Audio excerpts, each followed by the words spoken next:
ఇవాళ మనలో చాలా మందికి చిన్న వయసులోనే కీళ్ల నొప్పులు, మెడ నొప్పులు మొదలైపోతున్నాయి. అటు పెద్దవారిలోనూ కాళ్లు లాగటం, నడు నొప్పులు, కాళ్ళు చేతుల్లో బలం లేకపోవటం వంటి సమస్యలు కనిపిస్తున్నాయి.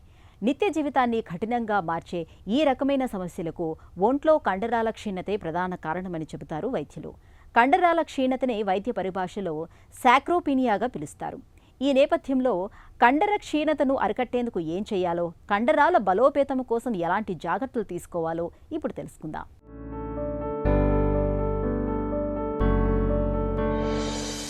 మన కండరాలు ఎంత బాగా ఉంటే మన మోకాళ్ళు, కీళ్ళు అంత బలంగా ఉంటాయి.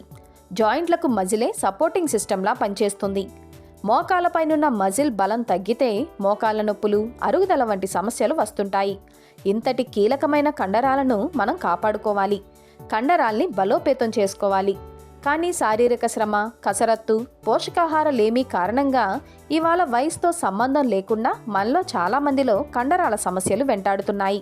సాధారణంగా 20 నుంచి 30 ఏళ్ల మధ్య కండరాల పెరుగుదల అత్యున్నతంగా ఉంటుంది.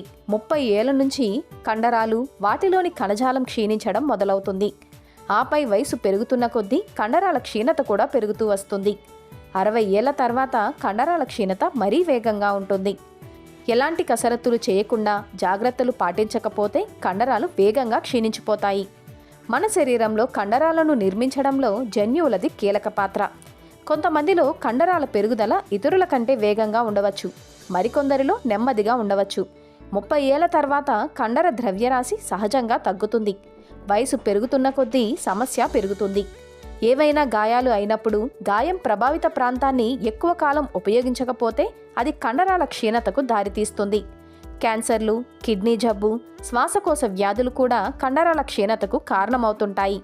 ఇక కండరాలను క్రమం తప్పకుండా వినియోగించినప్పుడు కూడా అవి క్షీణిస్తాయి. నిజానికి కండరాలను మనం పెంచకపోతే అవి పెరగవు. ఇందుకోసం నిత్యం వ్యాయామం, ప్రోటీన్ డైట్ తప్పనిసరి. ప్రోటీన్ కోసం చికెన్, చేపలు, గుడ్లు, పాలు, బీన్స్, చిక్కుళ్ళు, తృణధాన్యాలు, సోయా ఉత్పత్తులు తీసుకోవాలి. రాగి, బాదం, పిస్తా, నట్స్ తీసుకోవడం వల్ల మంచి కొవ్వు అందుతుంది. ఇది కండరాల పునర్నిర్మాణానికి సహాయపడుతుంది. అలాగే మినరల్స్, విటమిన్ల కోసం పండు తీసుకోవాలి. మెంతులు, గుడ్లు, పాలు, చికెన్, చేపలు, వీటిలో కాల్షియం ఎక్కువగా ఉంటుంది. ఇది ఎముకలకు ఉపయోగకరం. ఆల్కహాల్కు దూరంగా ఉండాలి. చక్కెర పూర్తిగా తగ్గించగలిగితే మంచిది. వీటిని ఎక్కువగా తీసుకుంటే కండరాలు తమ పటుత్వాన్ని కోల్పోతాయి. అలాగే విటమిన్ డి కోసం రోజు కొద్దిసేపు ఎండలో ఉండటాన్ని అలవాటు చేసుకోవాలి. కండరాల పెరుగుదల నిద్రలోనే జరుగుతుంది.